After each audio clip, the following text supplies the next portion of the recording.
Welcome folks to another Let's Play on this channel. Today we're starting off with R-Type for the TG-16. This is the first game produced by iREM Corporation, who no longer produce video games as of 2011. Which is a bit surprising because this is one of their big franchises. The game itself is of course R-Type. This is what considered by many as the alternative to Gradius. If you don't like Gradius, then this is your sort of game. If you never like shooting Konami stuff, there's a lot of shooters in this game and all that, but there is just this one. I figured I wanted to cover more shooters in this sites on my channel. So we begin with a classic for the TG-16, a simple but effective game. As it were, we're just showing off the demo here, and, well, I'm not in control, but effectively, this is what happens, as it were. So, yeah. R-Type is a producer. It has some very interesting titles over the series. This game in particular has got a remake, alongside the sequel to this game, R-Type 2, was remade into a game called R-Type Dimensions, which appeared on is currently on the Xbox Live, and is recently got released on PS3 after what, 5 fucking years. Surprisingly, it lasted this long. Anyway, online at the moment it costs a complete £10, but what you get is 2 shooters. If you never played the first and the second game before, then this is the sort of game you should be going for. And if you're probably thinking, oh, you never heard of a game like this before? Well, it's kind of really simple, actually. R-Type 2, it's sort of appeared on the SNES, Super Nintendo. Well, half the levels from R-Type 2 actually appeared on the Super Nintendo because the game was mixed with their own bunch of levels, and that was about it. It was Super R-Type, and it was actually the first R-Type game I actually played, so... Will I be covering Super R-Type at some point? Yeah, probably bet your ass I will. But anyway, simple concept is you are flying a ship. It's called an R-Type spaceship, and you're going up against the evil Berto Empire. Or if you really don't know what a simple typo mistake means, you can take on the evil Berto Empire. And I was thinking, Berto? Berto for Super Mario 2? No, these guys are a lot more scarier than just Bertos. Anyway, these are the various hazards this game is going to produce. You know, I think we've had enough of go through all the introduction to see what it's going to be, and we're going to begin the game proper. Yes, so we get R-Type is well known for its music, and music is no surprising here, right? This is a side-scrolling shooter. If you've never heard of a side-scrolling shooter before, you go from left to right. Case, and you shoot enemies. You avoid fire because you can only take 1 hit damage. And even so, it's still effective. The power-ups in this game range from these shuttles here. So when you pick this up, you have a freaking assistant. You have a little assistant shooter, which is remotely controlled by your own spacecraft. That is your main, not only your main shield, but it's also detachable. You can attach it to your front, but you can attach it to the rear of your spacecraft. And if it does, you can charge up. The main weapon that you have is the beam accessory. It's easy to charge up, actually, surprisingly, but it causes an amount of damage when used effective. Also, enemies tend to go back in front of you, which is a lot better than what I can say, I don't know, Gradius.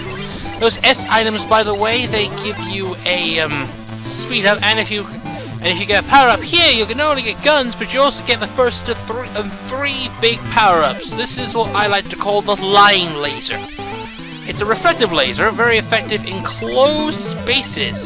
It bounces off the floor and actually does some pretty nifty damage. Also, these weird spear things, they count as extra turrets, which is very useful. Useful when you're going up against these missile power-ups here. You'll find give you extra automatic missiles regardless. And the attack that we see now is something I like to call the circle laser. It is a very powerful blue and yellow, red and blue laser that goes around in a wave. Yeah, it's not a circle laser. It's called a wave laser. As it were, it goes in a circle from the top and it goes like that. And we're about to approach our first boss. This is kind of simple and. Well, the Berto Empire is not exactly a machine, they're just more alien-based, and ew. Right, effectively what you're going after is the eyes, or not just the eyes, but also that face in there. And if you don't, well, that's the end of the first boss there. Kinda simple. When you beat the level, you get the little thing that says stage 1 cleared. We have at least 7 more stages from this. So let's carry on. Yeah, next up is a weird alien, what's called an alien harvest site. And your main enemies are these enemies that crawl to the bottom. Speed ups, you can actually maneuver your way through, the actually on the top there. But you probably realize is that there's going to be a few problems. For instance, the enemies are now coming from the up and the down, which is going to cause some headaches. And your line laser, your circle laser cannot get to it. So we need a power that can actually accessorize the top and the bottom. I'm just wondering if we're going to be able to counter that thing again. And I believe we will. This is what I like to call what I like to call the ground laser. Ground laser, pretty much it goes up and down the line, but if it goes in a freaking straight line, as it were, it will do some very effective damage. Very effective. Once it goes onto a ceiling or a floor, it effectively goes across it, destroying enemies at will. So that's our power. We go back with that's our power. So we have a ground laser, we have a freaking line laser, and of course the wave laser. That is your power-ups. Each situation usually calls for a specific power-up. And if you're not very careful, obviously, you're going to be in a few big trouble. So these things here, they're part of our next boss, which we're seeing right here. And it's some sort of alien, disgusting flower thing. I don't know the game. I've never played R-Type. The only R-Type I've ever got to effectively play was a little bit of Super R-Type, because that's more my situation. The scenario here, the weakness point there is that blue eye that's rubbing towards the face. But unfortunately, you may have noticed, not really doing much effective damage, so I'm gonna need to reattach myself. Fortunately, those word things are gonna be like that. This thing's a shield. It will take the damage for you, and of course the score goes up. Score does not matter in this game, as always. It's only there if you want to have a personal effect on your results.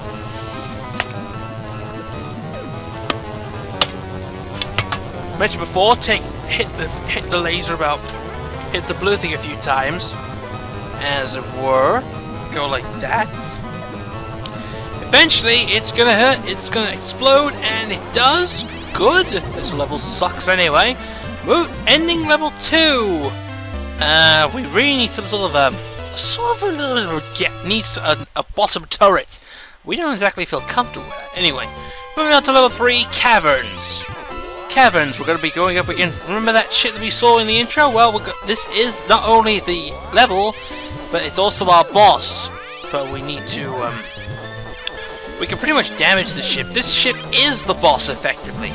What they're trying to say is that, you need the, frickin', what was it? You just need the line laser. You need the frickin' away, the frickin', what was it? The frickin', what was it? Ceiling, what was the ceiling laser? I can't remember what I meant, but I think it was like a freaking ceiling laser or a freaking tower laser. Pick up, keep the power-ups at the moment, wait till you get, and then we go with the wave laser! Very effective.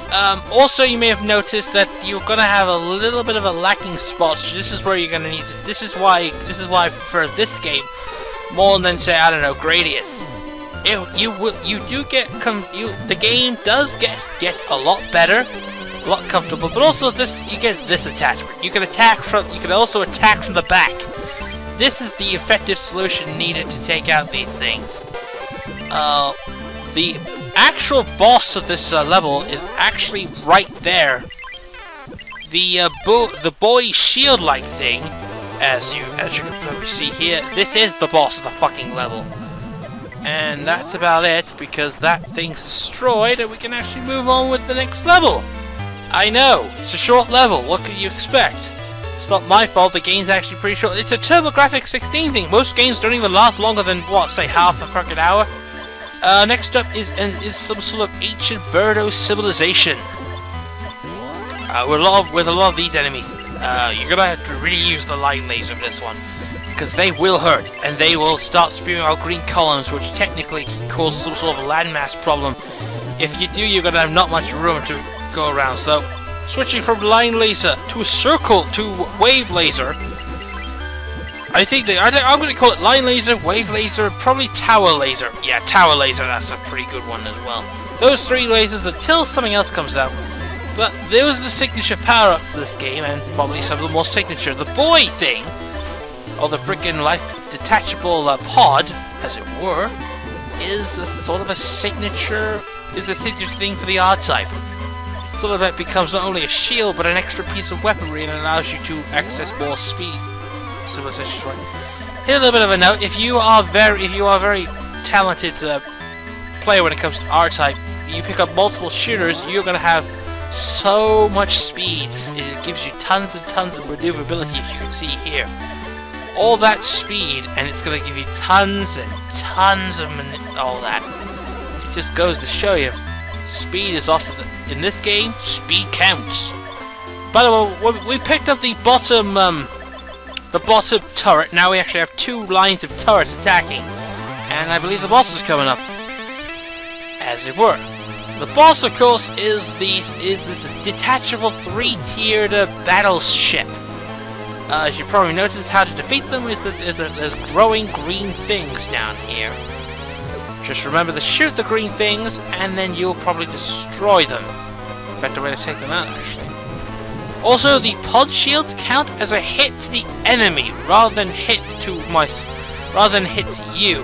I would say take advantage of this accessible technology. Finally, we have 1 ship remaining, but we need to use the rear mounted roll, and of course, we need to reattach our part, which we do. So, level 4 complete. Moving on to our 5th level. 5th level, inside whatever the fuck this is. This is where things get really dangerous. The enemies of the Berto Empire now come with detachable enemies. And if they hit you, you're dead. In fact, everything in this game, pretty much, you get hit by it, you're dead. That's the predictability of this game. Technically, 3 credits, and that's all. You're not going to be able to progress further than that. Etc, etc, etc, etc. It just takes a while to learn. Just pretty much use the tools of your trade by now. Now I think we're going to be... I wouldn't say pick that up, but I think we'll not be needed for a boss or something. So, yeah, now we got these fuckers. These things fire lasers that will hurt you. You probably saw in the intro, they are instant kills. Avoid those like you mean it. And I really mean avoid those like you mean it. But approach the boss. More missiles to the pack there.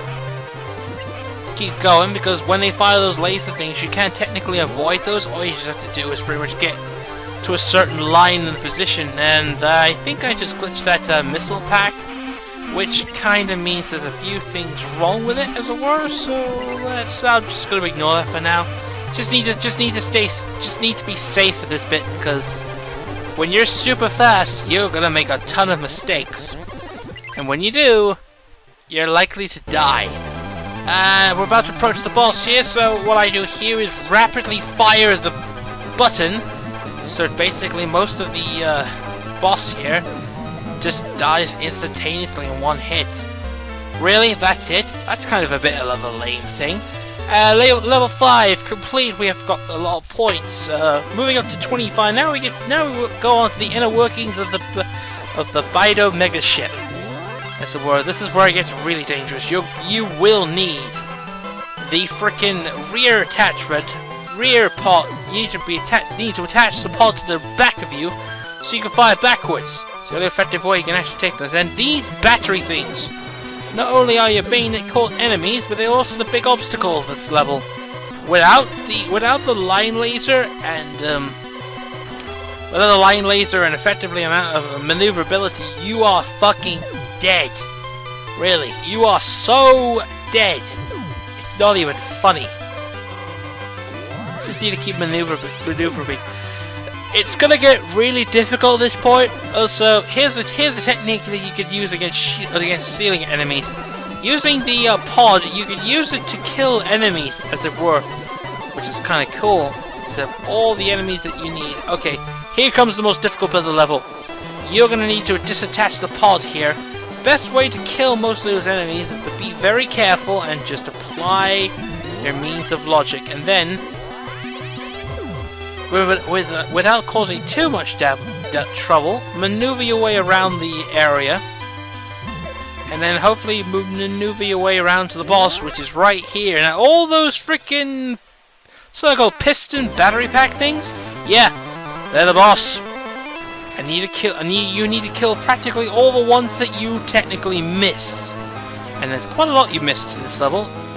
So start off with the attachments here, but if I go with the one on the right, then you have to switch sides. Do not let up. This is a very difficult mission. If you fail this, you'll have to do this shit again. And we don't want that to happen, do we? With the last one dead, or sort of a mini boss there, that's really it for the batteries. Boss still continues, but I think there's another. But no, I thought that was the real one. No, this is the real boss. It's basically 2 tiers, but that is not your weakness. The actual boss is that thing that's going above on the right there. What you need to do is just effectively be careful and just use the line laser combined with the rapid fire and pretty much everything else there, and there you go. Boom! Just effective as hell, but easy at the same time. Level 6 is done. Moving on to level 7. 7 of 8. Now we really are deep inside the fucking Berto's master ship. So what you need to do here is start relying on the close range maneuverability. This is where it gets really troublesome. Moving straight on, so let's do that. Attach your attachments there.